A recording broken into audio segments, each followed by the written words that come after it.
So in terms of the process guides, and we know there's a lot of change coming with Redwood, and I just wanted to sort of step through a process guide here. And this is just a process guide that we've created that is one of the sort of the typical transactions that users will want support with. So if I click through here. And so what's nice about these guides that we've got built and ready to go is they've got this sort of elevated level of functionality. So we've got branching within these to kind of account for different scenarios.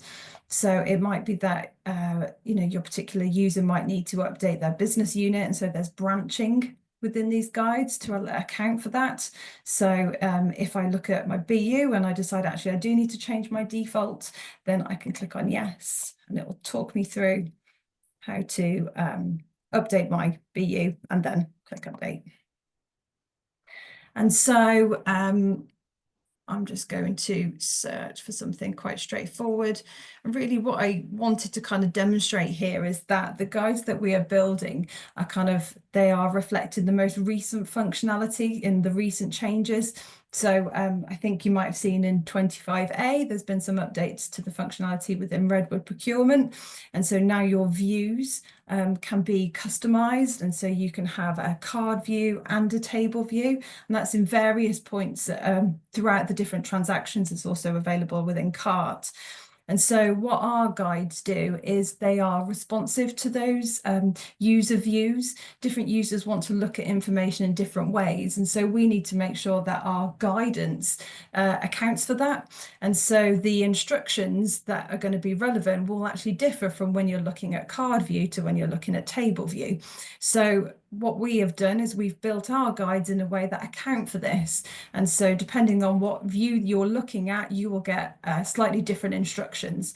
And that goes throughout the rest of that particular process. And so it just means that that experience for the end user is seamless and they don't have to kind of read long pieces of text. It just is responsive to what they're looking at that point in time.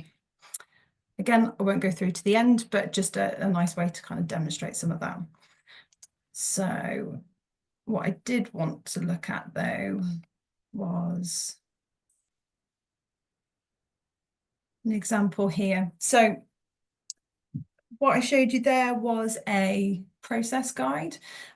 Here we've got lots of field level smart tips, providing extra information about certain different fields.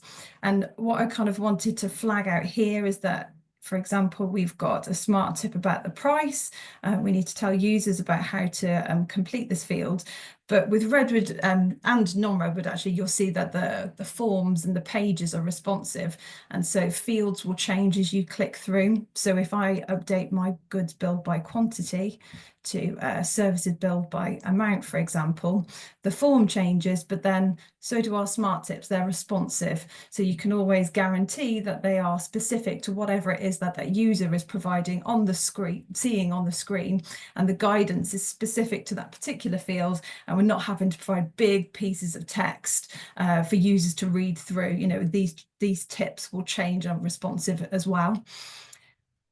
And whilst you're in this page as well, I thought it'd be worth pointing out some of the process compliance and data quality tips that we've tried to incorporate as well. So we know that different people want different fields completed in their own bespoke and custom ways. So for example, you've got notes to supplier here. So one particular example is that somebody might need their product codes putting into this note section, for example. And so what you can do is you can have smart tips present themselves to the user. And it is based on the content. So what it's trying to do is it's trying to provide hints and tips on repeated points of failure, where people are filling things incorrectly and not aligning necessarily to business process. And maybe they're not sort of looking at the smart tip, but actually you've got a pop-up here to say you must be putting this information in here. So if I just put in my